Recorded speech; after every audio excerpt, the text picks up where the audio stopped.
Não dormem, não comem, não sentem dor, prazer ou medo. Os 1000 filhos outrora foram os combatentes mais geniais da galáxia. Hoje em dia, são pó confinado em armaduras, avançando sob as ordens de feiticeiros que lhes prometeram redenção. E aqueles poucos que ainda se recordam de como era ser humano, são eles que padecem mais intensamente. Eu não me lembro de nada. Isso não é del todo preciso. Embora a diferença pouco importe quando a existência se desfaz entre instantes de lucidez vazia e séculos de vazio absoluto. O meu nome é Sati Pra, ou era, quando o nome significavam algo para além dos riscos gravados no cerâmica que já não protege carne viva. Sou um guerreiro dos 1000 filhos, servo de Magnus o Vermelho, guardião de saberes que reduziram nosso mundo a cinzas e nos converteram em algo inferior a espectros. Conto-te isto porque, neste único instante de consciência, tenho a faculdade de compreender o que sou, e porque sei, com certeza absoluta, que esta clarividência não perdurará. Nunca perdura. O pó sempre me convoca de volta, e eu regresso a ele, tão inevitavelmente como um cadáver se funde à terra. Exceto que não apodreço, não repouso e não morro. O campo de batalha estende-se à minha frente num tapeçaria de destruição que os meus óculos aprimorados registram com precisão mecânica. Mesmo enquanto a minha mente fragmentada se debate para atribuir sentido às imagens. Fumo ergue-se de 1000 fogos, negro contra um céu que treme entre carmesim e violeta. As cores de um universo machucado, onde o materium se desfia e o imaterium supura como infecção através de ligaduras. O solo sob as minhas botas é pedra que foi outrora ferocretos, agora torcido em curvas e ângulos orgânicos que evocam osso ou quitina ou o interior de alguma garganta colossal. Encontro-me entre os meus irmãos, 17 guerreiros em armaduras carmesim e douradas. E sei que talvez 3 de nós estejam verdadeiramente presentes, verdadeiramente despertos, enquanto os restantes são apenas fatos animados de armadura recheados com pó encantado e os ecos psíquicos de homens que deixaram de existir há 10.000 anos. Viro a cabeça, os servomotores no pescoço zumbindo baixinho, e vejo Ketaro a 3 metros à minha direita, a sua armadura imaculada. Apesar do morticínio que atravessamos durante o que o meu cronômetro afirma serem 6 dias, mas que parece 6 segundos ou 6 séculos, consoante o fragmento da minha mente que processa a informação. O visor do seu elmo brilha com fogo de bruxo, e sei que ele está aqui, verdadeiramente aqui. A sua consciência surfando as correntes de feitiçaria que nos mantém presos a estes invólucros vazios. Para além dele, ergue-se ATF, que não profere palavra há 3.000 anos, cuja armadura se move com perfeição exata, mas cuja mente partiu há muito, deixando apenas o feitiço que anima sua casca para cumprir as últimas ordens que recebeu antes de o Rúbrique lhe tomar conta. O Rúbrique de Arimã. Mesmo invocar o nome desperta uma cascata de meias memórias e sensações fantasmagóricas. O equivalente psíquico de estender a mão para um membro amputado há séculos e sentir o fantasma de dedos que já não existem. Lembro-me do fogo, ou lembro-me da noção de fogo, ou lembro-me de alguém me contar sobre o fogo em meu nome, porque se recordava por mim. Lembro-me de estar na grande biblioteca de Tisca, a pirâmide de Fótepe erguendo-se atrás de nós como uma montanha de sabedoria tornada carne. E lembro-me do céu rasgando-se quando a arrogância do nosso primarca convidou a catástrofe. Os lobos chegaram. Os lobos sempre chegavam no fim. Servos de um deus cadáver que temia o conhecimento e incendiava o que não podia dominar. Fugimos. Caímos. Seguimos o nosso pai para o olho do terror. Essa grande ferida na realidade, onde as leis da física se tornam meras sugestões e o tempo flui como água através de dedos quebrados. E quando Azek, o primeiro entre os nossos feiticeiros, resolveu que nos salvaria da mutação da carne que lentamente transformava os nossos irmãos em bestas irracionais, ele realizou a sua grande obra. Reuniu 9 vezes 9 feiticeiros e pronunciou palavras de poder que ecoaram por 9 sistemas estelares. E estendeu a mão ao tecido do destino propriamente dito para preservar os 1000 filhos para sempre. Logrou-o. Todo o guerreiro que possuía mesmo um fragmento de dom psíquico sobreviveu intacto. A sua consciência presa às armaduras por correntes de feitiçaria mais fortes que qualquer cerâmica. E todo guerreiro que carecia desse dom, todo irmão que era meramente mortal sob as suas melhorias, tornou-se pó num instante. Os seus corpos desintegraram-se dentro das armaduras, carne e osso e sangue convertendo-se em pó fino. E o mesmo feitiço que salvou os psíquicos vinculou aquelas cinzas a uma animação terrível. Não morremos. Não podemos morrer. Estamos aprisionados num momento eterno entre a vida e a morte, condenados a servir, a combater, a marchar sob as ordens de feiticeiros que nos veem como instrumentos não diferentes dos bolters que transportamos. Sei isto porque me recordo de isso me acontecer. A sensação regressa por vezes nestes instantes de claridade. Um eco psíquico tão vívido que parece reviver o acontecimento em vez de meramente recordá-lo. Senti a minha pele rasgar-se. Abriram-se por dentro. Senti os ossos desfazerem-se em pó. Cada terminação nervosa incendiou-se com uma dor tão absoluta que ultrapassava o tormento e se transformava em algo completamente diferente. Uma sensação tão pura e avassaladora que carregava em si uma espécie de beleza terrível e própria. Depois, não senti nada, pois não restava nada para sentir.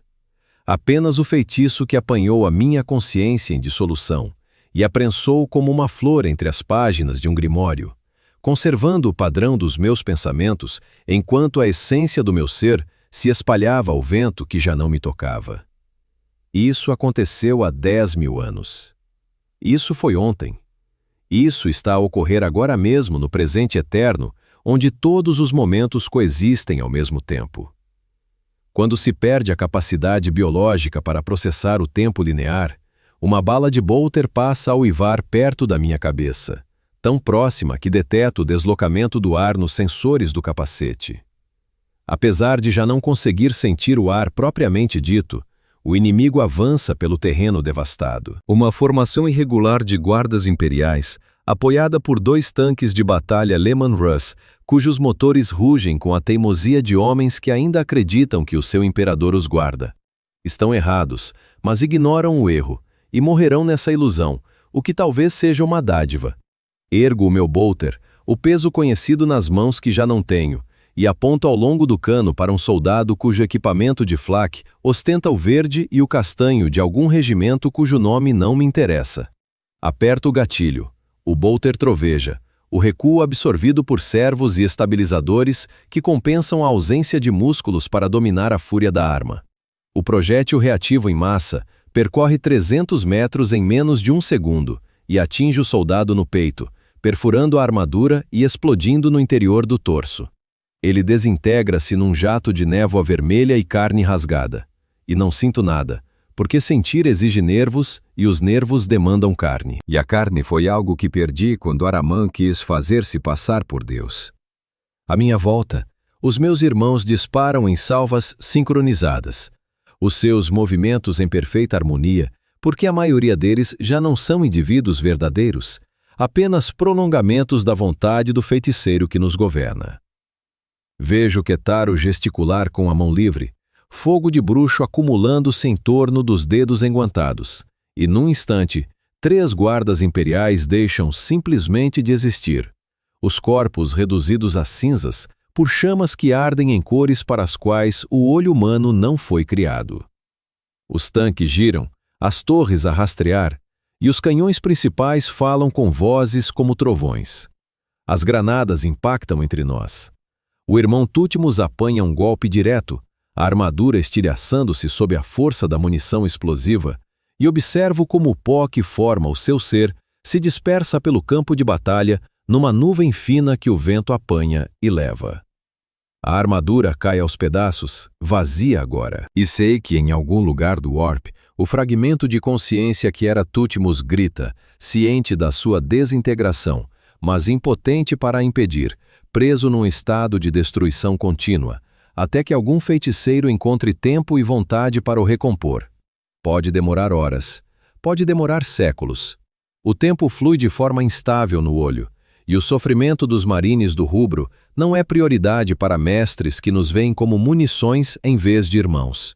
Avanço porque o feiticeiro que nos comanda o deseja, e a sua vontade chega-nos através dos laços psíquicos que nos acorrentam ao serviço. Chama-se Corradris e posiciona-se 200 metros atrás da nossa formação, a armadura envolta em chamas azuis, o cajado coroado por um demônio gritante preso em fio de prata. É jovem segundo os padrões da nossa legião, nascido muito depois da heresia. Mas maneja o poder com a crueldade displicente de quem nunca enfrentou repercussões. Para ele, somos armas. Para nós, é a única âncora que mantém a nossa consciência na existência. Odeio-o com uma ferocidade que me surpreende, uma emoção autêntica que perfura o vazio entorpecido que define a maior parte da minha existência. O ódio é algo que ainda posso experimentar. Ao que parece, mesmo quando a alegria, a tristeza e até a simples satisfação me são negadas, talvez o ódio exija menos humanidade do que outras sensações. Talvez seja o sentimento mais básico para resistir à transformação do rubro. A linha imperial quebra à medida que nos aproximamos. O nosso progresso é implacável porque não nos cansamos, não tememos e não paramos. Um sargento tenta reorganizar os seus homens, gritando ordens que capto nitidamente pelos sensores áudio do capacete, e eu descarreguei 3 balas na sua cabeça antes de ele completar a frase. Os soldados dispersam-se, alguns a fugir para as ruínas do que outrora foi uma manufactorium, outros a largar as armas e cair de joelhos em rendição. Não faz diferença. Corradris gesticula e os fugitivos incendeiam-se por dentro, os corpos a arder com fogo de bruxo até colapsarem como cascas enegrecidas. Os que se renderam morrem mais devagar, erguidos para o ar. O ar era agitado por mãos invisíveis e rasgado, como se uma criança estivesse desmembrando as pernas de um inseto. Eu observo isso tudo sem sentir nada além do ódio que perdura como uma brasa entre as cinzas. Avançamos mais fundo pelas ruínas e percebo que a estrutura dos edifícios começa a alterar-se de formas que indicam estarmos a aproximar-nos de uma zona onde o controlo da realidade se desfez por completo. As paredes brotam olhos que derramam um fluido luminoso. O solo ganha um pulsar, batendo em ritmo lento como um coração sepultado sob a pedra. O próprio ar tem um sabor equivocado, embora o paladar seja outra sensação que eu não devesse conseguir registrar. E dou-me conta de que a minha consciência está a começar a dissipar-se outra vez. A clareza a desfiar-se nas bordas como uma peça de roupa gasta pelo uso excessivo. Ainda não, penso. Apesar de pensar se tornar cada vez mais árduo. Ainda não. Entramos no que resta da instalação central de processamento do fabricante. Uma vasta sala onde outrora as máquinas moldavam metal em peças para armas que nunca bastariam para salvaguardar os seus criadores. Agora, as máquinas estão mudas, as suas formas contorcidas em configurações que sugerem intenção, mas só expõem loucura. Cabos pendem do teto como entranhas, deixando cair um líquido que chia ao tocar o chão. O ar tremeluz com um calor sem origem ou com origens em demasia, ou que nem sequer é calor. Talvez algum fenômeno de distorção que os meus sentidos interpretam como temperatura, por falta de categorias para o que eu deteto de facto. Fanáticos surgem das sombras. Já não são guarda imperial, se alguma vez o foram. Embora alguns ainda usem farrapos de armadura flak, sob hobbies adornados com símbolos que doem ao serem olhados diretamente. A sua carne iniciou a transformação. Mutação espalhando-se pelos corpos como geada sobre o vidro. E vejo membros extra e bocas a abrir-se em troncos e olhos dispersos pela pele como constelações a cartografar a demência. Eles atacam com a fúria irracional de quem já entregou a sanidade aos deuses sombrios. E eu mato-os com a precisão de uma máquina, porque é isso que sou, no fundo. Um deles chega até mim antes de eu poder disparar. As suas mãos mutadas agarram-se à minha armadura e eu esmago-lhe o crânio com um golpe de reverso que transforma a cabeça em polpa. Outro tenta cravar-me uma faca que brilha com luz antinatural, e a lâmina desliza pela minha cerâmica sem aderência, porque armas abençoadas exigem fé, e estes desgraçados veneram forças que não concedem bênçãos, só fome. Disparo-lhe no peito, depois na cabeça, e prossigo, pois há sempre mais. A luta transforma-se num turbilhão de brutalidade que a minha consciência processa em pedaços. Vejo Ketaro imitar uma dezena de fanáticos com um gesto. Vejo um T marchar através do fogo inimigo sem alterar o passo. O seu bolter ladra em ritmo impecável, uma munição por alvo. Sem desperdício de cartuchos, porque o feitiço que o anima é eficiente de formas que soldados vivos jamais alcançarão. Vejo o irmão Menkaret cair quando um fanático detona uma carga explosiva atada ao peito. E observo o pó jorrar da armadura despedaçada de Mena, como areia de uma ampulheta quebrada. Limpamos a sala em 8 minutos. O silêncio que se segue é total. Interrompido apenas pelo crepitar de fogos pequenos e os sons úmidos dos corpos dos fanáticos a assentarem nas suas formas definitivas. Fico de pé no meio do massacre e tento recordar o motivo da nossa presença aqui. Que objetivo Corhadris persegue? Mas a informação escapa-se-me. Ordens chegam pelo elo psíquico, guiando em vez de esclarecendo, e obedecemo-las porque não temos alternativa. A minha consciência vacila. Estou no mesmo sítio, mas o tempo passou, minutos ou horas, e os corpos à minha volta apodreceram de maneiras que apontam para a corrupção do Warp, não para a decomposição natural. A carne deles derreteu no chão, criando padrões que poderiam ser palavras numa língua que não reconheço. Estou a marchar por um túnel cujas paredes estão forradas de ossos.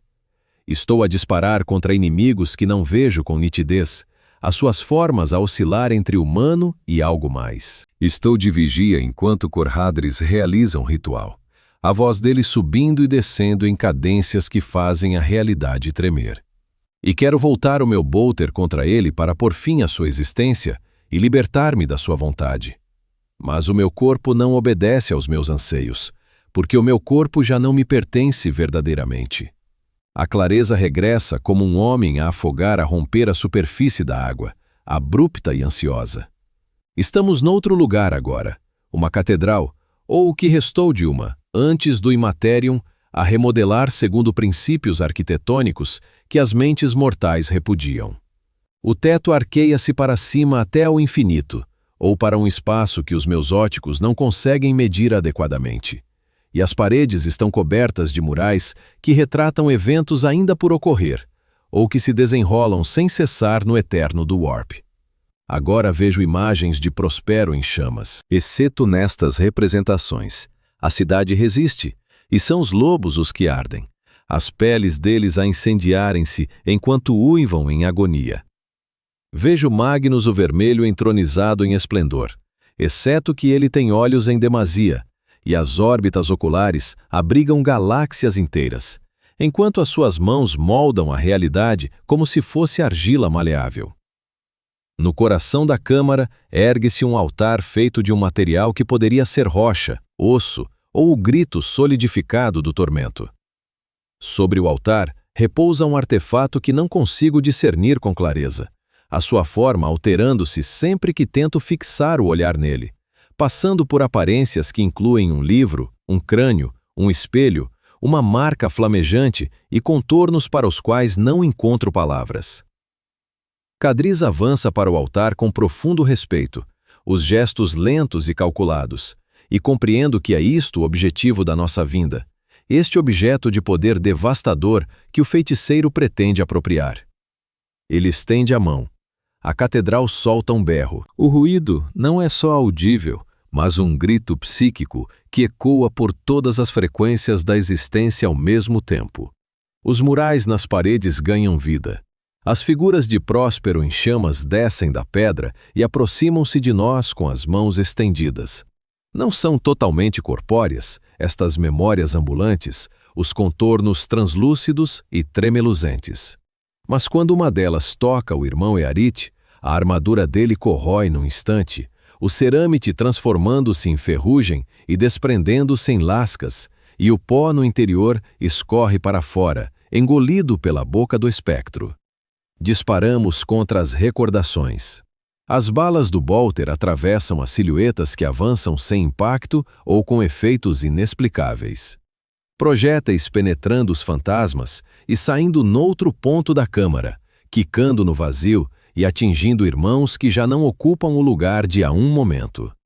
Ketaro tenta um exorcismo, a voz elevando-se num contrafeitiço, mas os espectros desprezam-no.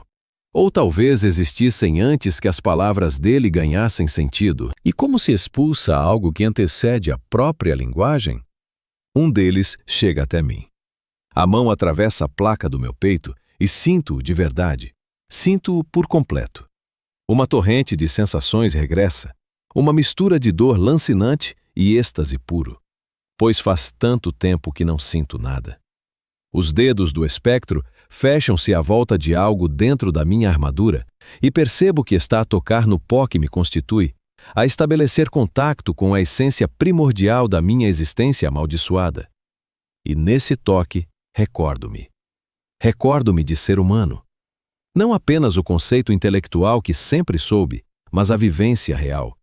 A sensação de inspirar ar, de sentir o pulsar do coração, de saborear comida e de experimentar o calor simples e animal de um corpo que era meu e obedecia aos meus pensamentos sem o filtro de laços de feitiçaria. Lembro-me do meu nome antes de ser Sepra-Ra, um nome da cultura erudita de Próspero, e lembro-me do meu rosto, estreito e de olhos escuros, marcado por uma cicatriz na face esquerda de um acidente de treino, quando era jovem o suficiente para cometer erros. Lembro-me da sensação do sol na pele. Lembro-me do aroma da biblioteca onde estudava, pergaminho antigo e poeira, e do perfume subtil dos encantamentos menores que os aprendizes usavam para preservar os rolos. Lembro-me do sabor do vinho cítrico que bebíamos nas festas, doce e ácido. E lembro-me de rir, de verdade, perante uma piada de um irmão iniciando num debate sobre a natureza do Warp. Lembro-me de estar vivo. O espectro solta-me e desvanece, a missão cumprida ou a existência esgotada, e eu caio de joelhos enquanto as memórias inundam a minha mente com força avassaladora. Isto é pior do que não sentir nada. Esta é a tortura mais cruel que se pode imaginar, porque agora sei precisamente o que perdi. O abismo entre o que fui e o que sou torna-se explícito de formas que a minha consciência fragmentada costuma poupar-me de enfrentar. Não posso chorar, pois não tenho olhos para derramar lágrimas. Não posso gritar, pois não tenho garganta para formar som. Só posso suportar o saber imenso e horrendo de que sou uma casca vazia, animada por rancor e magia. Que tudo o que era se reduziu a pó, e que perdurarei neste estado até o universo findar, porque o ritual não permite a fuga pela morte. Cadriz apodera-se do artefato do altar e a realidade contorce-se. A catedral dobra-se sobre si mesma. O espaço comprime-se e expande-se em simultâneo, e sou projetado pela câmara, embora não me recorde de me mover. Quando recupero o rumo, estou meio soterrado nos escombros que outrora foram uma parede, e a armadura registra avarias em 3 sistemas principais e 17 secundários.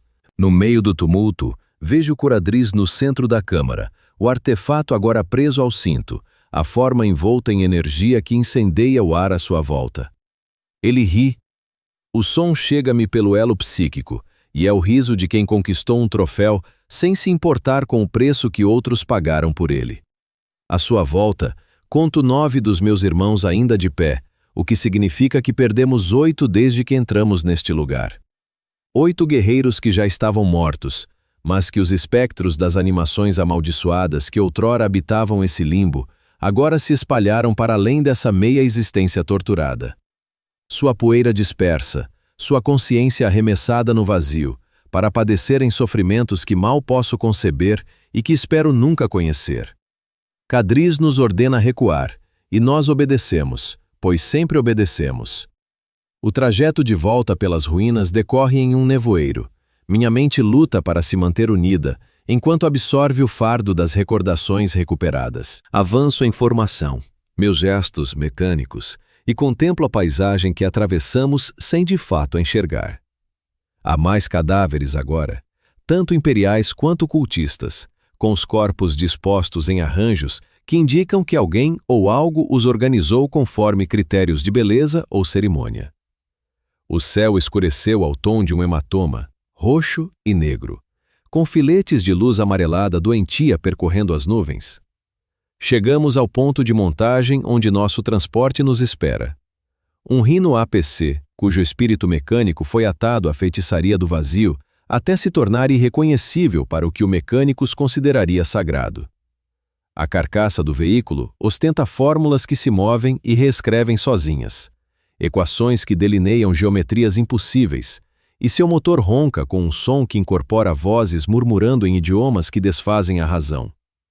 Embarcam em silêncio, pois os que estamos conscientes nada temos a declarar, e os que não estão não podem articular. O interior do Rhino exala ozônio e mais alguma coisa. Algo orgânico e em decomposição. Embora eu não devesse detectar cheiro algum pelos sistemas selados da minha armadura, outra percepção sensorial que não devia ocorrer. Outro resquício de sensação assombrando o invólucro vazio em que me transformei. Prendo-me na rede de contenção e sinto o veículo dar um solavanco ao partir, suas lagartas rangendo contra a pedra que reage com ruídos que soam como gritos.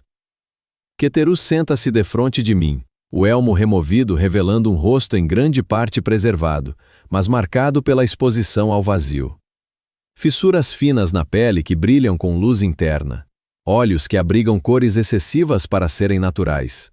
Ele é um dos feiticeiros, embora não tão potente quanto Corhadris. E neste instante, odeio-o menos, pois ao menos ele padece uma forma de existência contínua que abrange sensações e decisões. Ele me encara e percebo que sabe da minha lucidez. Tua consciência perdura, diz ele, sem verbalizar, mas lançando o conceito direto para o que atua como minha mente. O espectro te tocou, e agora recordas. Vejo isso na tua aura, o modo como ela reluz mais que a dos demais. Não replico, pois ignoro como moldar ideias em diálogo, após séculos de mera persistência sem necessidade. Ele prossegue, alheio ao meu mutismo.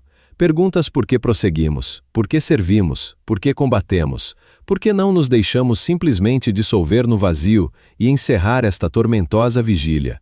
Sim, logro projetar de volta a palavra, com esforço, como se falasse em uma língua semi-esquecida.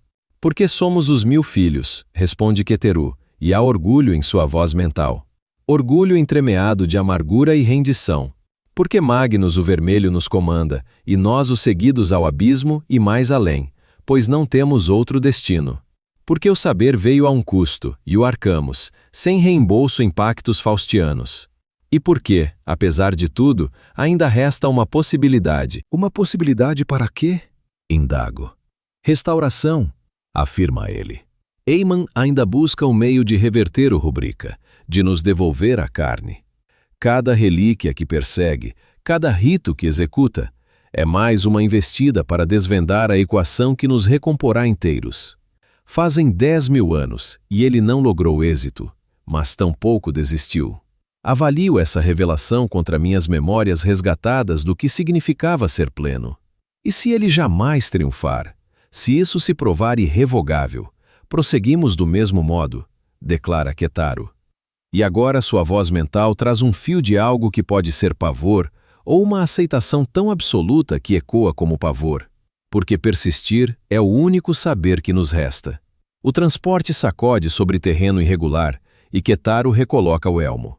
Nossa troca finda.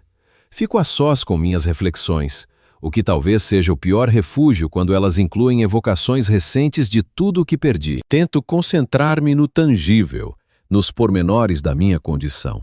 Qualquer coisa para fugir do abismo entre o ontem e o agora. Integramos uma banda de guerra denominada o Pacto Carmesim, sob o jugo de um senhor feiticeiro chamado Tahu, cujas ambições desconheço, pois não sou admitido aos raciocínios dos meus senhores. Conduzimos uma ofensiva em uma zona próxima à borda do Olho do Terror, um local onde o imaterial e o material se atritam como placas tectônicas, gerando áreas onde a realidade vira maleável. O intento, na medida em que o apreendo, visa conquistar certas posições de poder, sítios onde o vazio, o sangramento do Warp, é tão intenso que os rituais podem ser realizados sem as complicações habituais de tais operações no espaço real. Este mundo Manufacturum é um desses lugares. Embora o que outrora o tornava precioso para o Império, agora nos sirva por motivos completamente distintos. A presença imperial aqui é quase inexistente. Uma guarnição abandonada e esquecida. Mas eles combatem com o desespero de quem sabe que nenhuma ajuda virá. Todos perecerão, obviamente. Sua resistência é irrelevante no grande plano das coisas, mas morrem mesmo assim, pois os humanos destacam-se na habilidade para gestos inúteis. O movimento do rino estabiliza ao chegarmos a terreno mais firme, e sinto minha consciência começar a desvanecer outra vez. A clareza que o fantasma me concedeu está se desfazendo nas bordas. Tento me apegar, agarrando-me à percepção como um náufrago se agarrando a destroços, mas é em vão. A poeira me atrai de volta, e sinto-me dissolvendo na vazia reconfortante onde não há lembranças, e por isso não há sofrimento. Antes que a escuridão me envolva por completo, surge um último pensamento, de uma simplicidade cristalina. Não desejo ser restaurado. Se a Ahriman triunfar, se descobrir a fórmula para reverter o rubrique e nos devolver a carne, terei de sentir tudo de novo, o tempo inteiro, sem a piedade desses longos intervalos de esquecimento. Terei de enfrentar o que sou e o que fiz com pleno peso das emoções humanas. E não creio ser forte o suficiente para suportar esse embate. É preferível ficar como poeira, existir em fragmentos, experimentar a consciência apenas em lampejos breves, que se suportam porque são passageiros. Melhor ser amaldiçoado do que curado e encarar as consequências de 10.000 anos vestindo a forma de um monstro. O pensamento me acompanha no silêncio. O tempo decorre, sem medida nem mensuração. Quando a percepção regressa, encontro-me num local totalmente diferente. Um campo de batalha onde a guerra se intensificou para além dos confrontos esporádicos que marcaram nossos primeiros embates. O solo está coberto de cadáveres, milhares deles, imperiais e cultistas misturados, os corpos dispostos em trincheiras improvisadas que indicam dias de combate ininterrupto. O ar está denso com a fumaça que se eleva de veículos ainda em chamas, e através da névoa, avisto as silhuetas de titãs em luta. Máquinas divinas, trocando disparos capazes de arrasar cidades. Não me recordo de ter chegado aqui. Não me recordo do intervalo entre o interior do Rino e este instante. Meu cronômetro indica que 17 dias se passaram, mas não tenho memórias desses dias, apenas lacunas onde a consciência deveria estar. Isso é rotina. É assim que a maior parte da minha existência se desenrola. Ilhas curtas de lucidez separadas por oceanos de vazio. Aceito-o porque a aceitação é mais simples que a fúria. A fúria exige emoção contínua, que não consigo sustentar. Estou sozinho, ou quase, distante dos meus irmãos por cerca de 800 metros, segundo os meus sensores. Minha armadura está avariada. Marcas recentes no peitoral e o espaldar direito completamente ausente, revelando os feixes cerâmicos por baixo. Minha bolter está vazia, o contador de munição marcando 0, e a lâmina de combate sumiu da bainha. Não me lembro da luta que causou esses danos, o que significa que não estava consciente durante ela, apenas animado, um marionete dançando ao som das cordas de uma feiticeira. Começo a avançar para o maior agrupamento de sinais dos Filhos de Mil, contornando obstáculos e atravessando as ruínas do que poderiam ter sido fortificações. Os mortos observam-me passar com olhos vazios e pergunto-me distraidamente se algum deles logrou algo de valor antes de morrer, ou se suas mortes foram tão vazias quanto suas vidas. O Império consome vidas humanas com a eficiência casual de uma mó. 10.000 soldados mortos para defender uma posição que será largada amanhã. 1 milhão de civis sacrificados para salvar um mundo que será bombardeado com vírus na semana seguinte. Não somos melhores. Reconheço que servimos a poderes que veem o sofrimento mortal como moeda e a gastam sem hesitação. Mas pelo menos somos francos quanto ao que somos, enquanto o Império encobre suas barbaridades na retórica do dever e da vontade do imperador. Encontro os meus irmãos reunidos em torno de uma cratera onde algo colossal colidiu. Uma zona de explosão com 50 metros de diâmetro, as bordas ainda a brilhar com o calor remanescente. No centro da cratera ergue-se Coradriz, e ao seu lado está uma figura que não vejo há séculos subjetivos. Um sorcier cuja armadura está tão alterada com amuletos e fetiches que sua forma original mal se reconhece. Aharaman.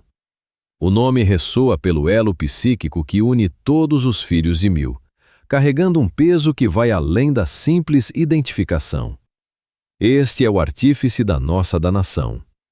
O sorcier que invocou o rubrique e nos converteu em poeira e maldições. Ele é lenda e está aqui, de pé numa cratera de bomba num mundo esquecido à beira do olho. E a sua presença indica que o que se passa aqui é de importância que ultrapassa. Quando me aproximo, ele vira a cabeça, e embora o capacete esconda o seu rosto, sinto o seu olhar fixar-se em mim como um peso tangível. Por um instante, tenho a certeza de que me vai falar diretamente, de que vai reconhecer a minha percepção. Mas em vez disso, limita-se a acenar para que me junte à formação e volta a concentrar-se em Corradras. Estão a debater algo. A voz deles é demasiado baixa para eu ouvir com nitidez, mas pelo elo psíquico apanho pedaços da conversa. O artefacto que Corradris reclamou da catedral é, ao que parece, uma das 9 chaves necessárias para abrir um cofre que existe em parte no espaço real e em parte no Warp. Dentro desse cofre, há saber proibido, mesmo segundo os critérios daqueles que já trocaram tudo pelo poder. Segredos que remontam à guerra no céu, quando os antigos vagueavam pela galáxia e os Catan devoravam estrelas. Ahriman crê que este saber lhe dará a fórmula para reverter o rubrique.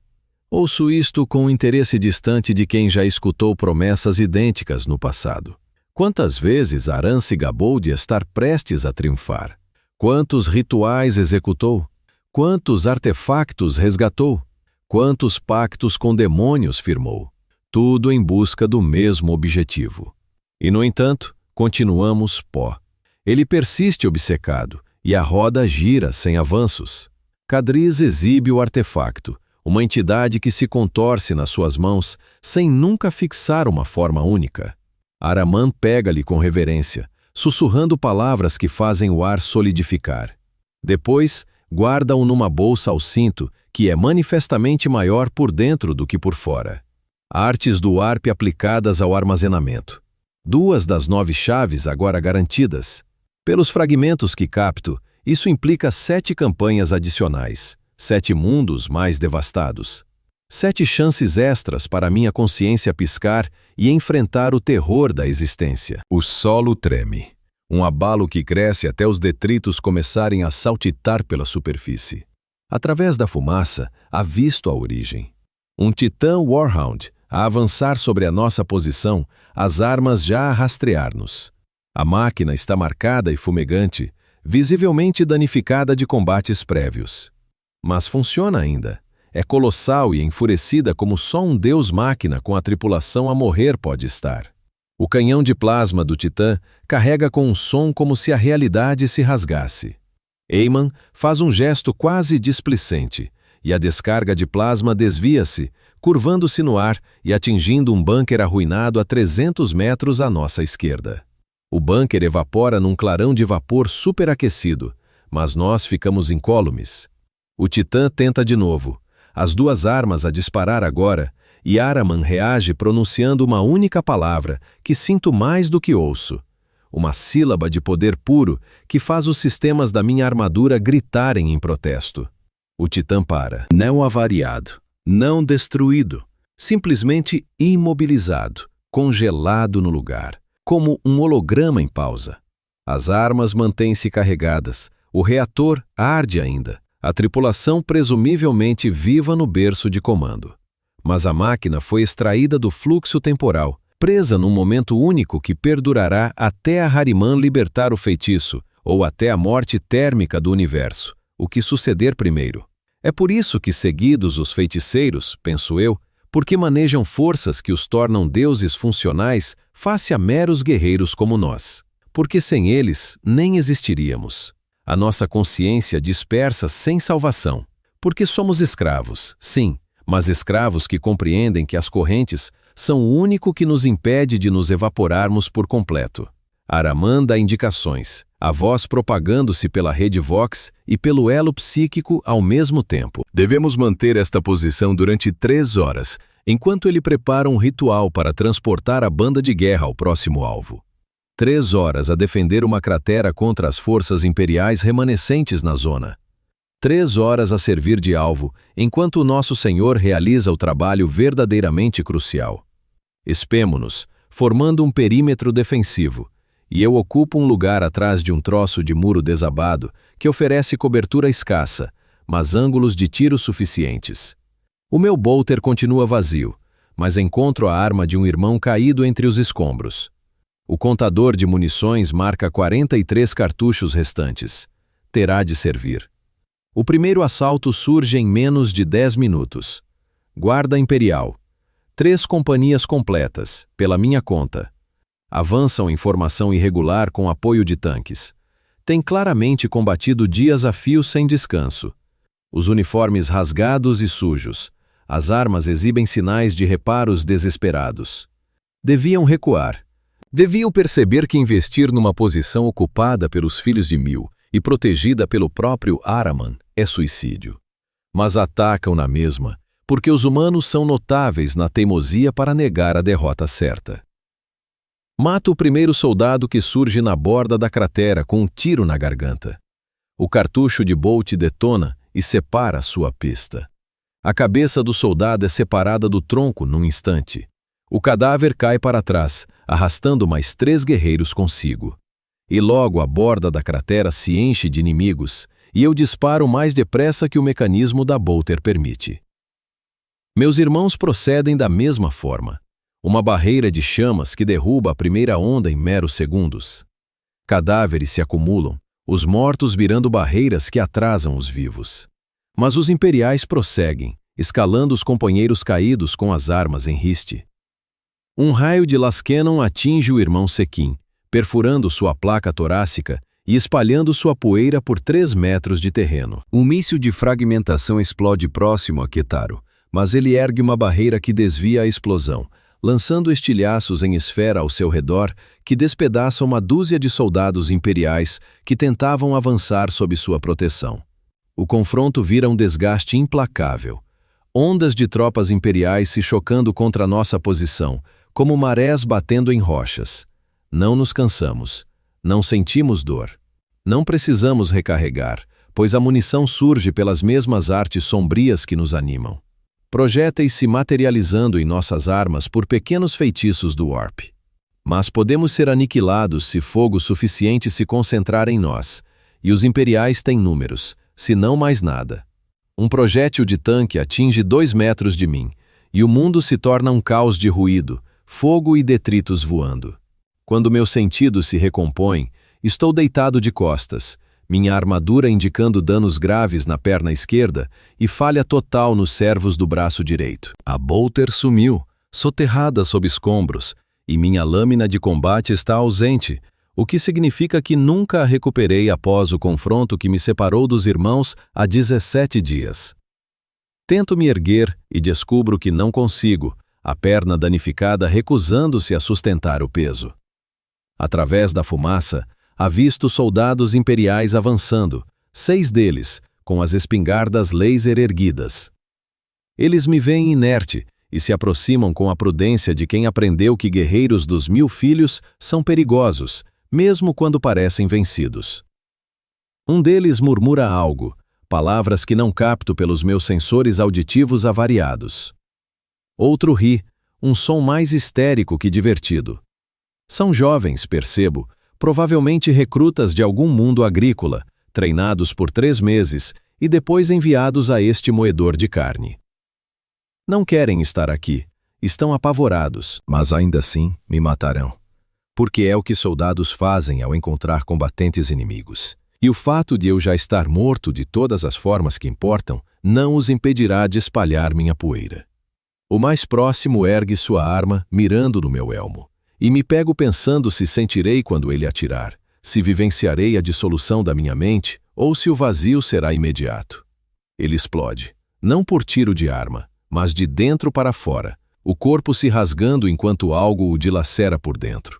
Os gritos do soldado cessam quando sua cavidade torácica se abre, e uma criatura, em sua maior parte dentes e membros excessivos, surge, descartando o cadáver arruinado como uma muda de pele. O daimon é pequeno para os padrões da sua espécie, mal maior que um humano, mas se move com velocidade predatória que o torna um vulto. Ele cai sobre os outros soldados com fúria selvagem, dilacerando-os com garras, mandíbulas e apêndices que mudam de forma rápido demais para registrar. Sangue jorra sobre minha armadura, quente, vermelho e cru, e sou forçado a assistir ao massacre da minha posição prostrada, incapaz de interferir ou fugir. O daimon termina a refeição e volta-se para mim. Espero que ataque, que me despedace como fez com os soldados, mas em vez disso, apenas me encara, seus olhos, dezenas deles, me examinando com o que pode ser curiosidade ou talvez desdém. Quando fala, sua voz é um coro de sussurros que inclui línguas que reconheço e outras que não. Coisa de poeira, diz. Alma partida, nem viva nem morta, presa no meio como uma mosca no âmbar. Sabes o que és? Eu sei. Consigo projetar de volta, moldando o pensamento com esforço. Sabes? O demônio questiona, circulando-me agora, seus movimentos fluidos de forma inquietante. Acreditas-te amaldiçoado, transformado contra a tua vontade, vítima da presunção de Arimã. Mas isso não é toda a verdade, pois não? Escolheste isto. Todos vós escolhestes. Não escolhi tornar-me poeira.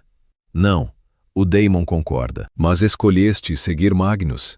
Escolheste estudar o Orp, apesar da proibição do teu imperador. Escolheste o saber sobre a obediência.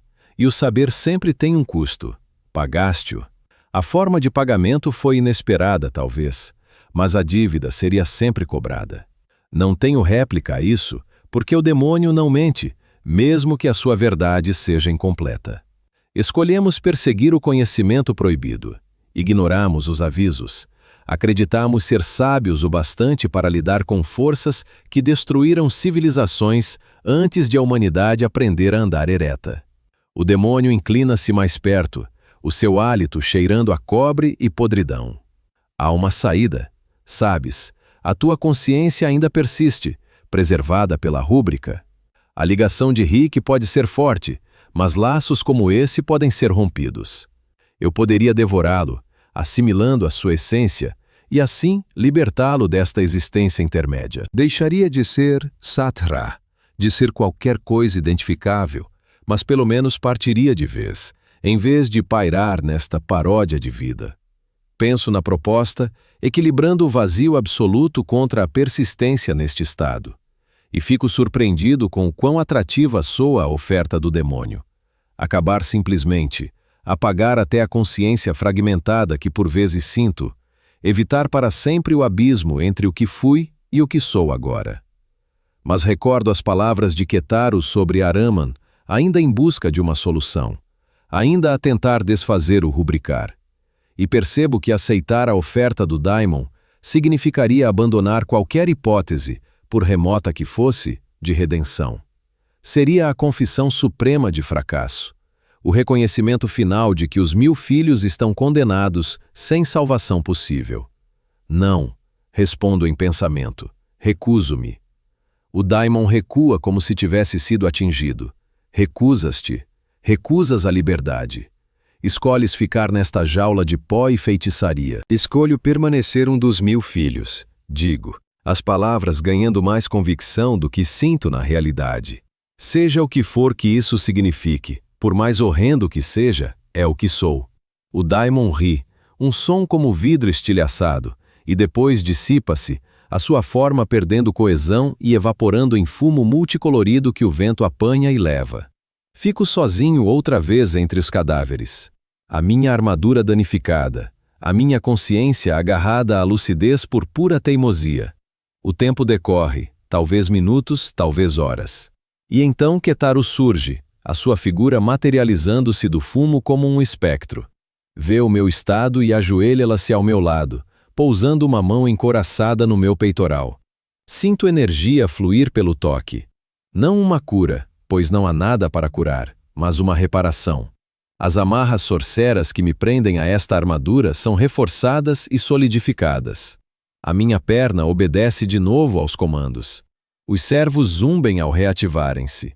O meu braço continua inerte. Os estragos demasiado graves para uma consertação rápida.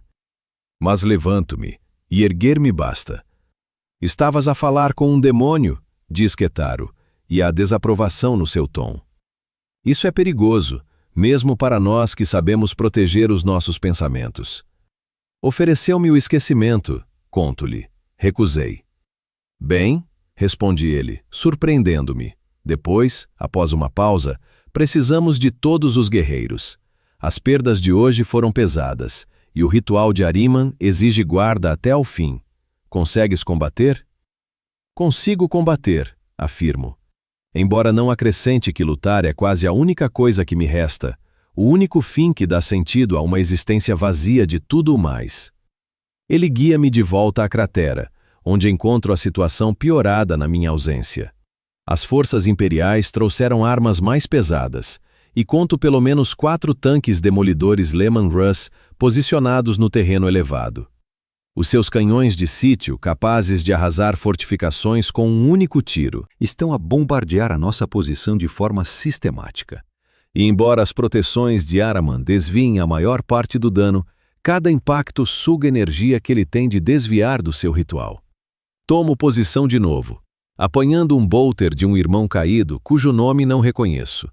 Esta arma foi alterada, com runas gravadas ao longo do cano, e quando disparo, as balas gritam no ar. Um agudo estridente que perturba até os meus sentidos embotados. A batalha prossegue por o que parece uma eternidade.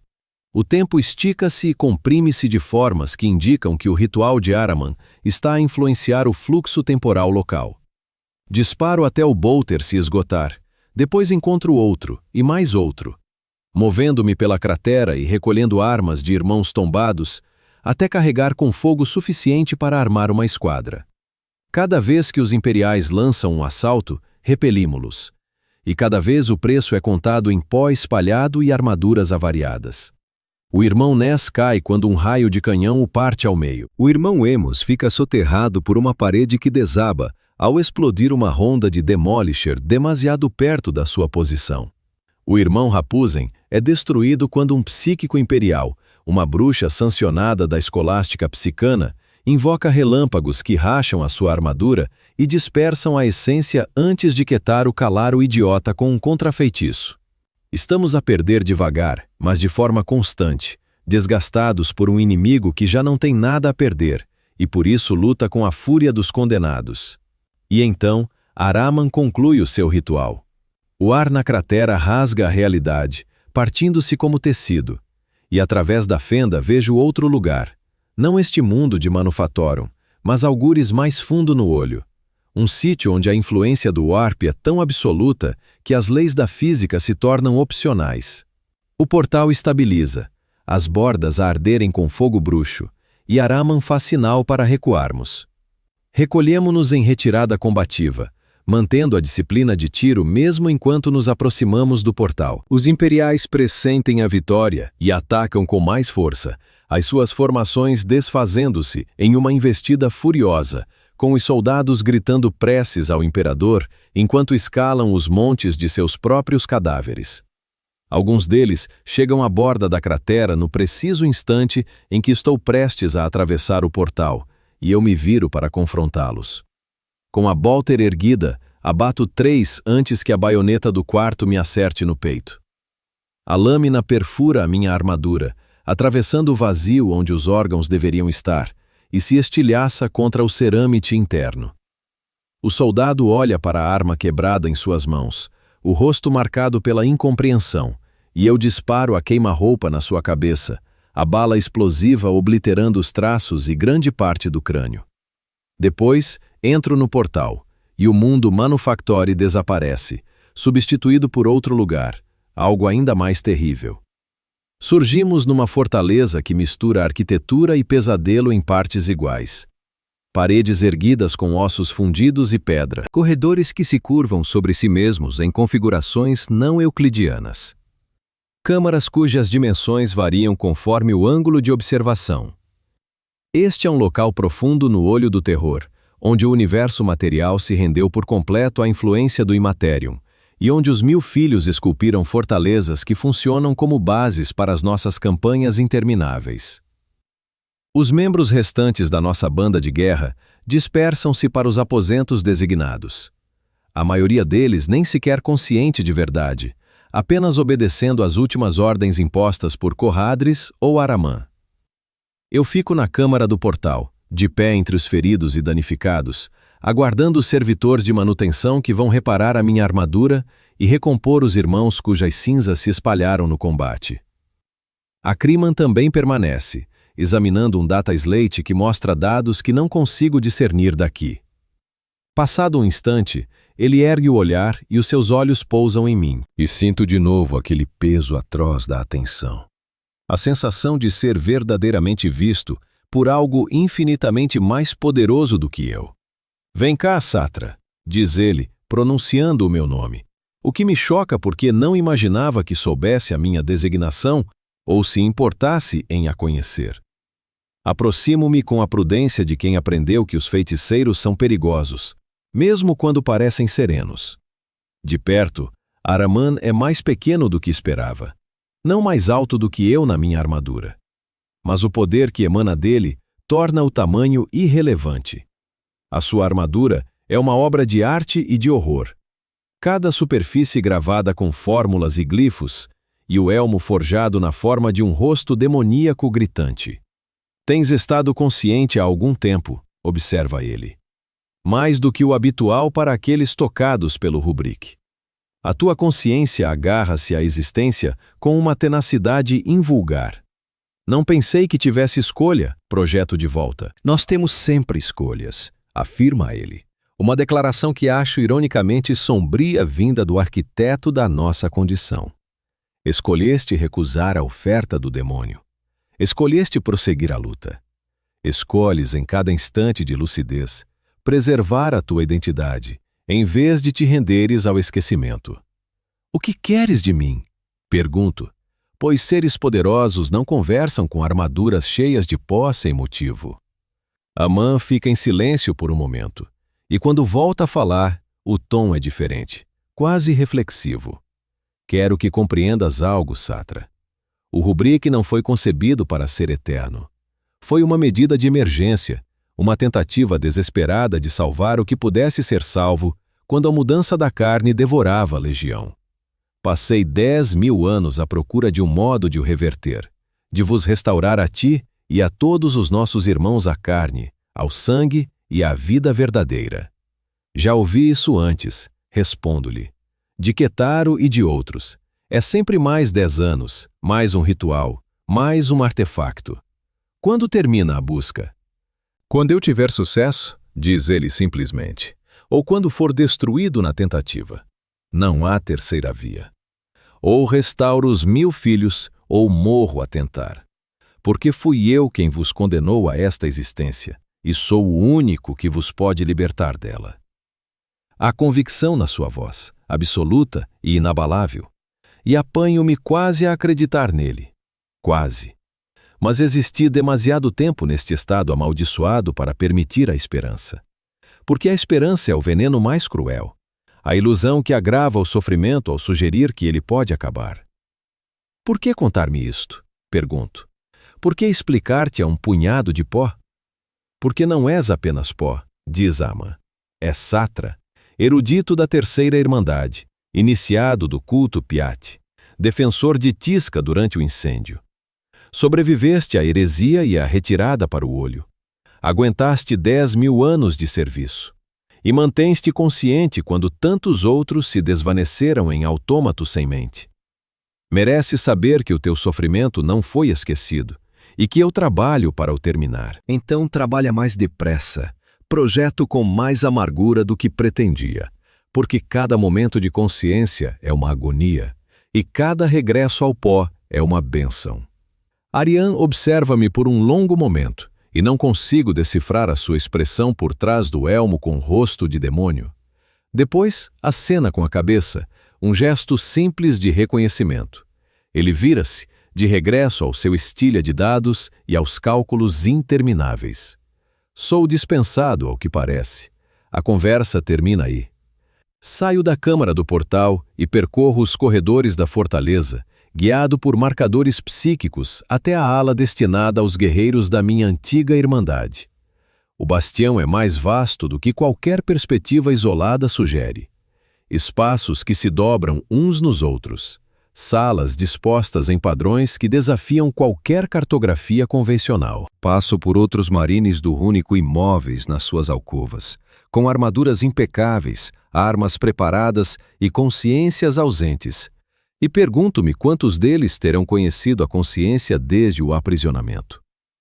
A minha alcova designada é igual a centenas de outras. Um nicho na parede, apenas amplo o suficiente para um guerreiro em armadura energética. Entro e sinto os sistemas de manutenção a ativarem-se. Braços servo descem do teto para reparar estragos e reabastecer munições.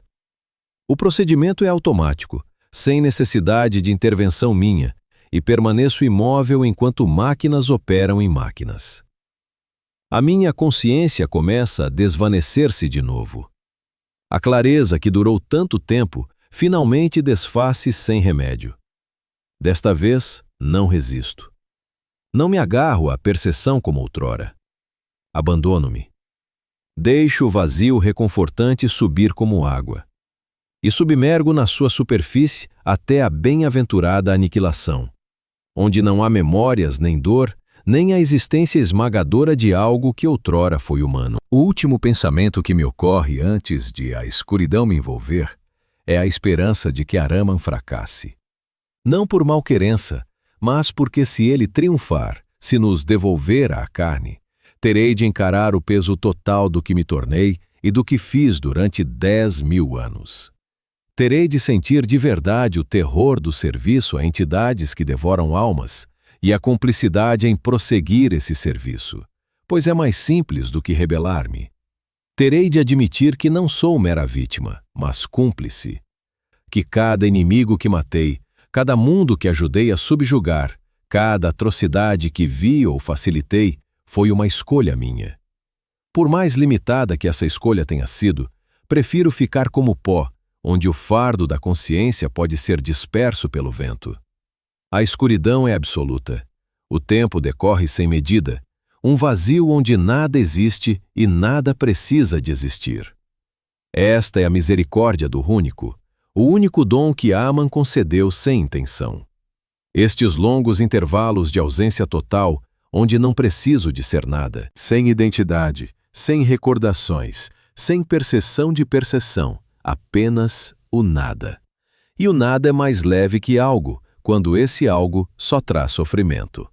Mas o nada não pode durar eternamente, não enquanto os laços da feiticeira mantiverem o seu aperto. A consciência regressa como uma agulha a trespassar tecido, repentina e aguda. Estou de pé na mesma alcova, com a armadura totalmente restaurada, e o meu cronômetro interno indica que passaram 38 dias desde a última vez que possuí percepção. 38 dias de não existência, de vazio abençoado, e agora volto, compelido mais uma vez a enfrentar a realidade da minha maldição contínua. A fortaleza está silenciosa, ou tão silenciosa quanto pode ser num lugar onde as paredes murmuram e as sombras se movem com intenções próprias. Pelo elo psíquico, deteto os meus irmãos, centenas deles espalhados pelo bastião, a maioria inerte como estátuas, alguns despertos e ocupados com as tarefas que os feiticeiros lhes impuseram. Sinto Coradres nos níveis superiores, a realizar um ritual que impregnou o ar com o fedor de canela ardente. Sinto Ketaro nos arquivos, a examinar textos cujas páginas gritam ao virar. E sinto Arman no coração da fortaleza, onde as proteções mais fortes se mantêm, e onde as fronteiras entre o real e o irreal são mais tênues. Ele tenta algo. O seu poder acumula-se em ondas que sinto mesmo a esta distância. Pressão a crescer como uma tempestade a ganhar força.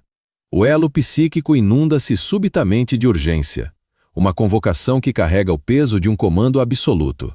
Todos os guerreiros devem reunir-se no pátio central de imediato. Não é um pedido. Não é facultativo. O aprisionamento impele-nos, arrastando-nos das alcovas e aposentos com força irresistível.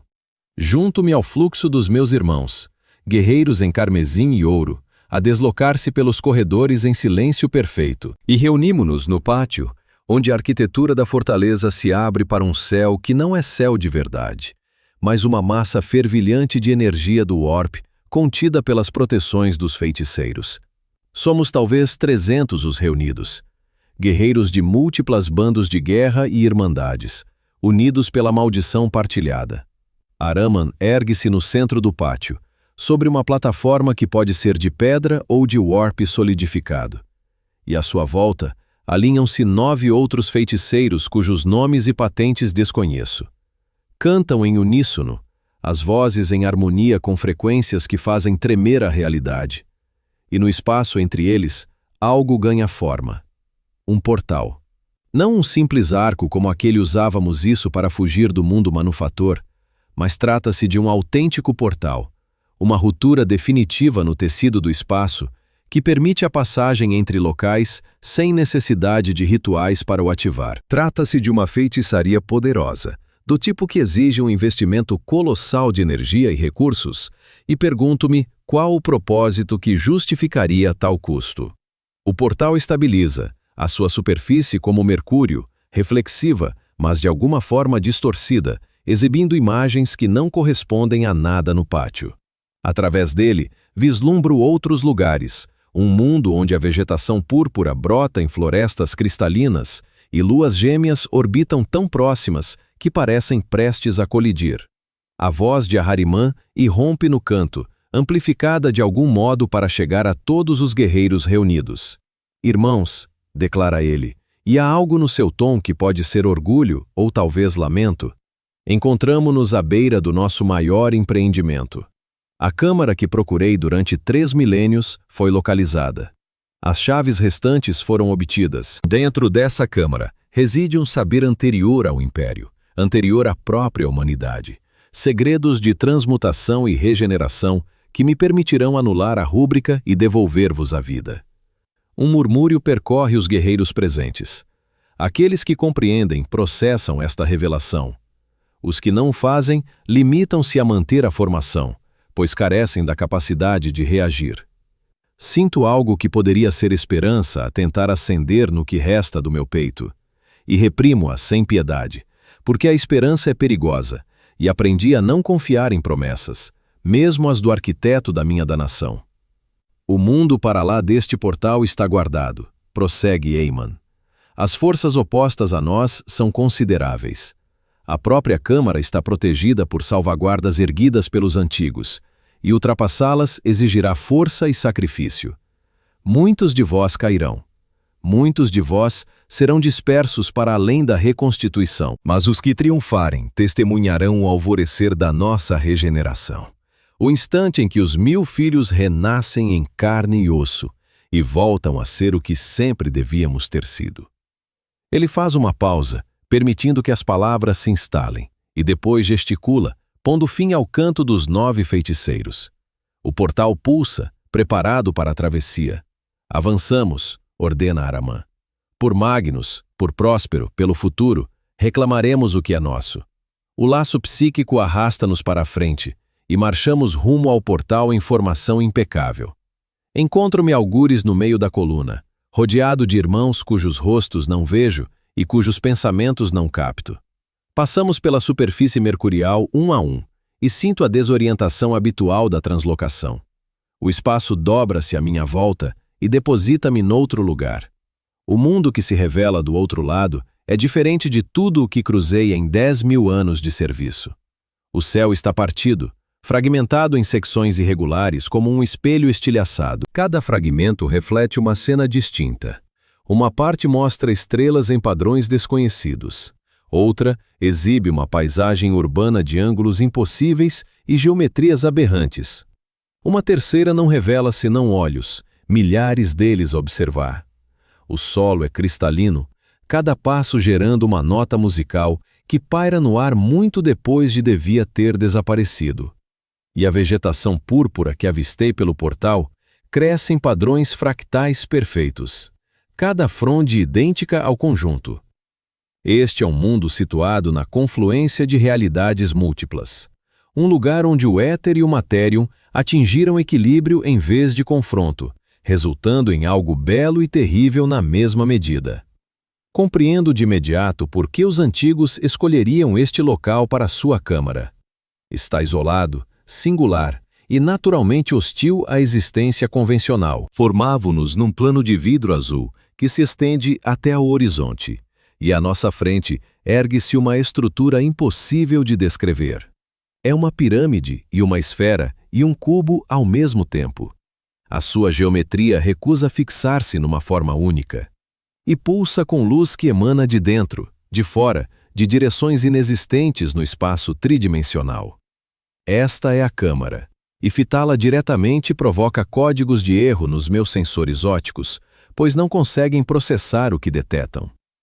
Entre nós e a câmara ergue-se um exército, não forças imperiais desta vez, mas algo bem mais estranho.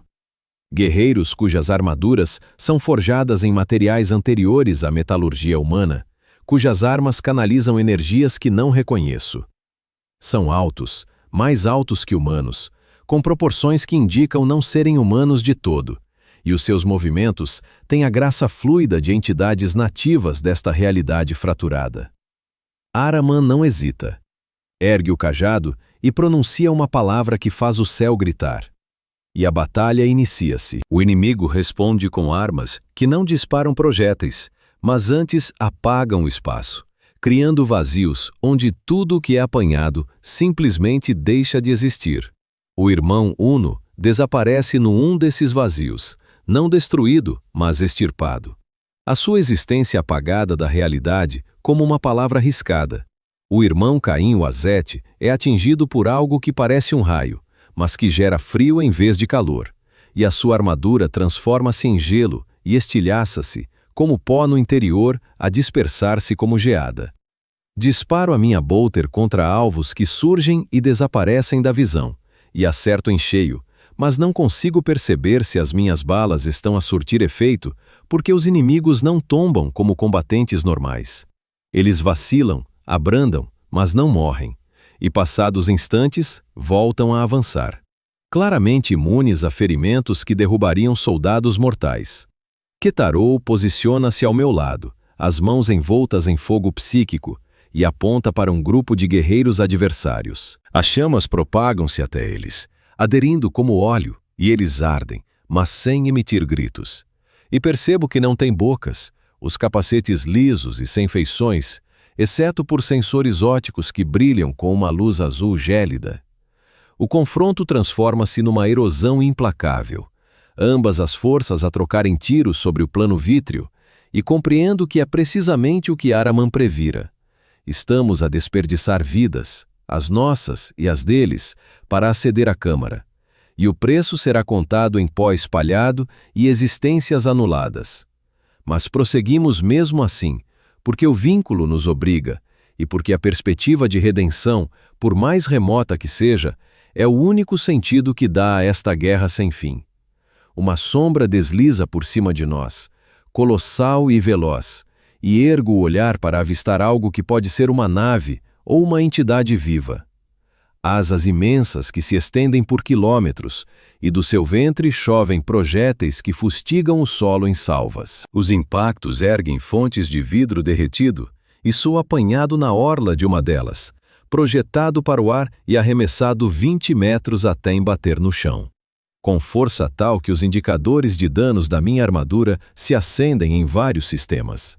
Esforço-me para me erguer e descubro que a perna esquerda me foi amputada abaixo do joelho. A articulação despedaçada, fluido hidráulico a jorrar do coto. A minha consciência vacila, prestes a dissipar-se, e agarro-me à lucidez por pura determinação, pois desfazer-me agora significaria perder o desfecho deste embate. E vejo que, apesar de tudo, anseio testemunhar o fim disto. Ahriman e os 9 feiticeiros progrediram, deixando a batalha principal para trás, e aproximam-se da entrada da câmara, uma porta que se manifesta em 5 dimensões ao mesmo tempo. O inimigo concentra o fogo neles.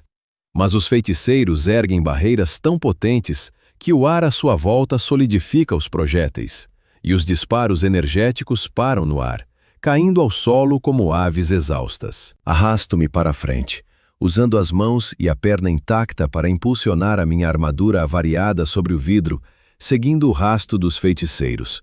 Outros irmãos avançam igualmente, os que ainda funcionam, pisando os restos dispersos dos caídos. O custo é atroz. Conto talvez 60 guerreiros ainda operacionais dos 300 que atravessaram o portal. Os feiticeiros chegam à porta e Ahriman exibe as 9 chaves, artefactos de configuração impossível que ele dispõe num padrão que turva os meus sensores ópticos. Ele recita a fórmula de abertura, palavras que demoram 5 minutos a pronunciar, porque incluem sílabas que hão de ser emitidas em sequência exata através de fluxos temporais múltiplos e simultâneos. A porta abre-se. No interior, há luz, pura e branca, luz absoluta que encerra o saber. Como a água contém a umidade, inerente e indissociável, Ahriman atravessa o limiar e os 9 feiticeiros seguem-no. E então, ocorre algo inconcebível. A porta começa a fechar-se.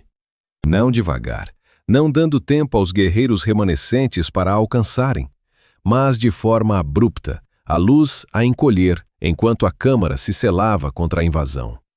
E apercebo-me, com uma clareza súbita e terrível, de que este era o plano desde o início.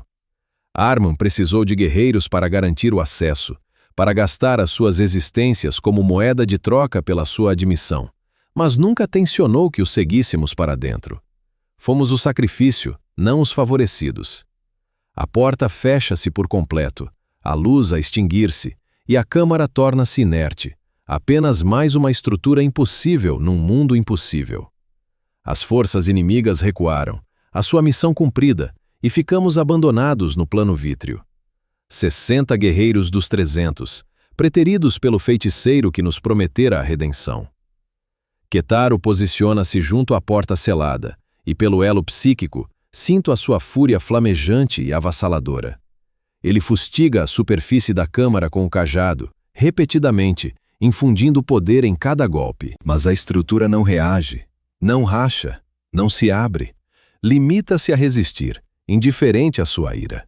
Durante 3 horas permanecemos naquele plano, na esperança de que Ahriman reapareça, de que tenha descoberto o conhecimento procurado, de que a promessa de restauração se concretize. Mas a câmara mantém-se fechada, e por fim somos compelidos a aceitar que fomos deixados para trás. Corhadris estabelece um P. Voltando ao forte através de um portal menor, que demanda apenas o seu poder em vez dos 9 feiticeiros que Ahriman convocou. Recuamos por ele em silêncio, vencidos não pelo adversário, mas pela consciência de que o nosso tormento alimenta unicamente as aspirações daqueles que nos dirigem. O forte acolhe-nos sem pompa. Servidores e cultistas menores ocupam-se dos feridos, recolhendo pó disperso e consertando armaduras quebradas. Sou transportado para a secção de manutenção e fixado num enquadramento de reconstrução, onde a minha perna será reconstituída e os meus sistemas repostos em pleno funcionamento. O procedimento demorará dias, e estarei inconsciente na maior parte dele, o que talvez seja a única clemência possível.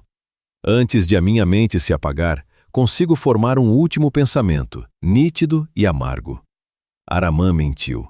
Ou talvez não tenha mentido, mas sim dito o que precisávamos de ouvir para garantir a nossa lealdade. Pode ser que ele acredite em nos restaurar assim que obtiver o saber da Câmara, assim que ascender ao ápice de poder que persegue. Mas a crença não implica dever, e nós não somos os seus filhos, apenas as suas instrumentos, e instrumentos podem ser deitados fora quando deixam de ser úteis. A escuridão avança, e entrego-me a ela com alívio. O tempo decorre até a consciência regressar. Estou inteiro de novo. A minha armadura restaurada, os meus sistemas operacionais. O cronômetro indica que 49 dias se passaram, e pelo elo psíquico percebo que o forte está em caos. Araman não regressou da câmara. Os 9 feiticeiros que o seguiram não regressaram. O portal permanece fechado, e nenhum esforço de energia aplicado contra ele surtiu efeito. Há murmúrios entre os irmãos despertos, diálogos sussurrados pelo elo psíquico que os feiticeiros menores não captam. Uns pensam que Araman pereceu, aniquilado pelas defesas que a Câmara guardava. Outros supõem que ele triunfou e optou por não voltar, satisfeito em nos abandonar no nosso estado amaldiçoado, enquanto saboreia os ganhos da apoteose. Poucos, incluindo Keteru, creem que ele ficou preso lá dentro, ainda em busca do conhecimento que nos prometeu, e que devíamos organizar uma missão para o resgatar. Eu não subscrevo nenhuma destas hipóteses, pois aprendi que conjecturas são fúteis perante forças que atuam em dimensões além da compreensão mortal. Araman voltará ou não? O Rubric será revertido ou não? Continuaremos a persistir neste estado, pó aprisionado em armaduras, mentes tremulando como chamas ao vento, até que algo rompa o ciclo. Mas mesmo enquanto reflito nisto, deteto uma alteração. Começa de forma subtil, uma sensação como uma pressão a acumular-se atrás dos meus olhos. Exceto que não tenho olhos para sentir pressão. O elo psíquico intensifica-se. A ligação entre todos os 1000 filhos guerreiros fortalece-se até eu conseguir detetar cada irmão no forte. Cada guerreiro disperso por uma dúzia de bandos de guerra ao longo do olho. Cada marine do Rubric, desde o soldado raso mais humilde até ao veterano mais antigo. E eles detetam-me. Milhares de consciências, a maioria em dormência, mas algumas vigilantes. E estamos interligados numa rede que ultrapassa a identidade singular. Sinto as suas vivências, as suas recordações, a sua percepção fragmentada, e elas sentem as minhas. E por um instante terrível e sublime, compreendo o que nos tornamos. Não somos guerreiros isolados. Somos fragmentos de um todo maior. Uma entidade coletiva que abrange 10.000 anos e envolve milhões de almas. Todas unidas pela feitiçaria do Rubric. Somos os 1000 filhos, no singular em vez do plural. Um único organismo com inumeráveis membros, perspectivas e memórias. E neste instante de unidade, enfim percebo o que Araman intentava realizar.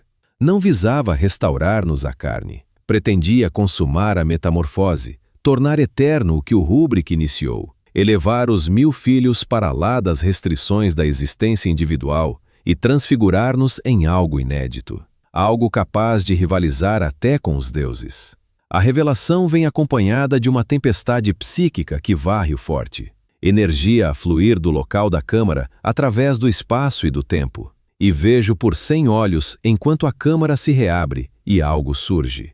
Não Araman, não os 9 feiticeiros. Algo diferente. Uma entidade que ostenta a armadura de Araman, mas aloja multidões. Olhos flamejantes com luz de todas as cores ao mesmo tempo. Voz que fala em harmonia consigo própria. Mãos que moldam a realidade com gestos. Ele logrou o feito, mas não como qualquer de nós esperava. Transcendeu por completo a existência individual, tornando-se algo maior e menor que humano. Uma divindade de saber e ambição que observa os 1000 filhos com um interesse possessivo e impessoal. Vem a mim, diz, e a voz é a de Araman, mas também é de todos quantos Araman consumiu, ou vinculou, ou integrou no seu estado ascensionado. Vem e sê completo. E sinto o laço inescapável nos arrasta para a frente, implacável como a gravidade, atraindo-nos para a fusão com esta entidade que outrora foi nosso irmão e agora transcende qualquer descrição verbal. Diante dos meus olhos, Os marines da Rúnica iniciam a marcha em direção ao mundo da abóbada, respondendo ao apelo, largando posições e obrigações, e os derradeiros resquícios de propósito pessoal. Mas eu opomo-me, não por ser mais forte que o laço, mas porque neste instante de consciência ampliada, percebo o que a integração implicará. Deixarei de ser Sartre. A minha mente dissolver-se-á no todo maior. As minhas recordações dispersar-se-ão por milhões de outros fragmentos. A minha identidade será apagada com a mesma radicalidade que o meu corpo foi obliterado há 10.000 anos. E não estou preparado para essa dissolução final. Sou pó e maldição e existência vazia. Sim, mas continuo a ser eu próprio, ainda consciente, ainda capaz de decidir. Mesmo que essa decisão se resuma a resistir por mais um instante, o laço puxa e eu fixo-me à identidade, à memória de quem era antes da Rúnica, ao saber que sou Sartre, erudito e combatente e sobrevivente. A atração agrava-se e sinto a minha consciência a começar a rasgar-se. Partes de mim fluem para a integração, mas agarro-me, debitando o núcleo do eu que me define, negando-me a abdicar do último bem que possuo. À minha volta, irmãos desaparecem, as suas armaduras tombando vazias à medida que as mentes são sugadas para o domínio do Aramã ascendido. Quetarou parte, a sua oposição durando meros segundos antes de ser engolido. Corhardri segue-o, o seu poder insuficiente para preservar a distinção. Centenas, milhares de marines da Rúnica a fundir-se no coletivo. As suas existências singulares, imoladas para forjar algo superior. Mas eu persisto, não pela força, mas pela teimosia. Pela mesma tenacidade que manteve a minha consciência a vacilar durante 10.000 anos, quando devia ter se desvanecido. Sou pó, e o pó não é nada. Mas nada é mais difícil de aniquilar que algo, pois algo pode quebrar-se enquanto o nada simplesmente perdura. O Aramã acendido volta toda a atenção para mim, e sinto o peso desse escrutínio como uma pressão corpórea. Por que resistes? Indaga, com curiosidade no tom. Sabes que a integração é inevitável. Sabes que a existência individual é só uma ilusão, que toda a consciência está intrinsecamente ligada, que a separação é a aberração e a unidade o estado primordial. Porque sou Sati-Ra, replico com toda a intensidade que consigo invocar. Não um filho dos 1000, não um marine da Rúnica, não pó. Sou eu próprio, e isso vale a pena salvaguardar, ainda que signifique sofrimento eterno. A entidade que foi Arimã observa-me por um longo momento, e depois ocorre algo imprevisto. Ri-se. O som não é cruel, apenas divertido. O riso de algo tão distante das preocupações humanas que a minha resistência parece pitoresca em vez de insultuosa. Está bem, concede, mantém-te como és. Apega-te à identidade, mas sabe que o fazes solitário, pois todos os teus irmãos optaram pela unidade. És o último Sepra, o último marine da Rúnica individual, o último fragmento que recusa a fusão. E com isso, a atração cessa, o laço liberta-me, e fico de pé numa fortaleza vazia, onde instantes antes se erguiam 300 guerreiros. O silêncio é total, quebrado apenas pelo sussurro do vento pelos corredores que já não ecoam a ressonância psíquica dos meus irmãos. Estou só. Pela primeira vez em 10.000 anos, estou verdadeiramente e absolutamente só. E o isolamento é mais atroz do que qualquer tormento anterior.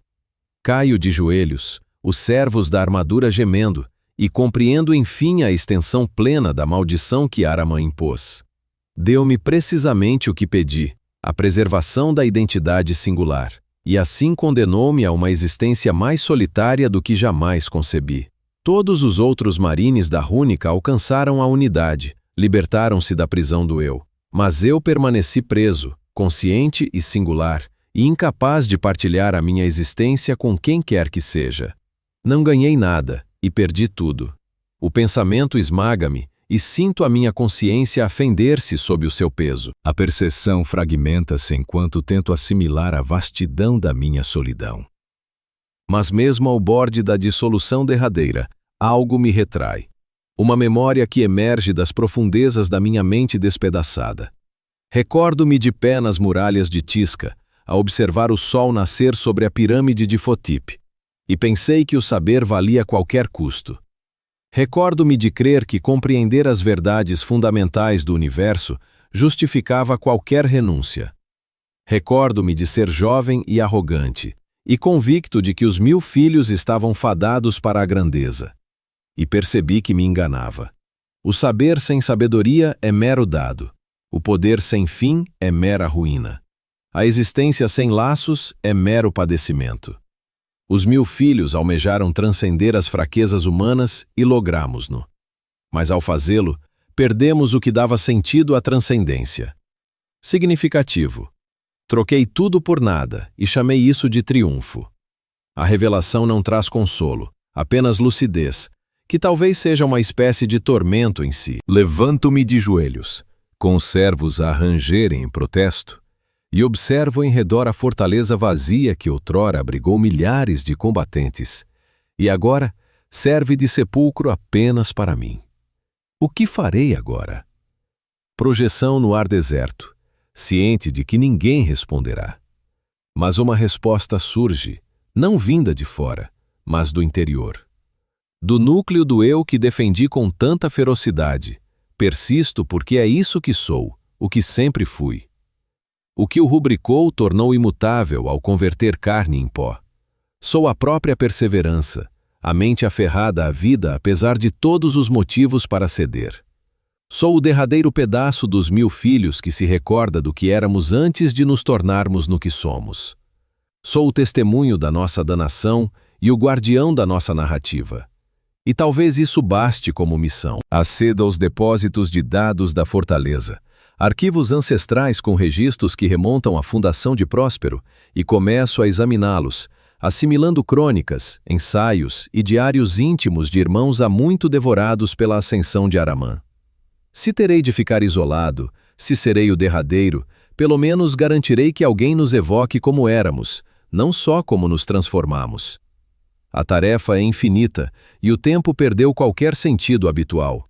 Mas prossigo porque prosseguir é a minha essência. Passam dias, ou semanas, ou anos, e leio, recordo e anoto, salvaguardando o legado dos 1000 filhos, mesmo enquanto reconheço o drama da nossa condição. E por vezes, em instantes de nitidez excepcional, questiono se este não seria o intento genuíno de Aramã desde o início. Não para nos reerguer ou elevar, mas para forjar um observador, alguém que registasse e preservasse, assegurando que a saga dos 1000 filhos, por mais horrenda que seja, não caia no esquecimento. Talvez não seja, afinal, o último resquício rebelde. Talvez seja precisamente o que sempre deviam ter sido. A mente que resiste, a reminiscência que perdura, o pó que recusa dispersar-se. E talvez isso seja.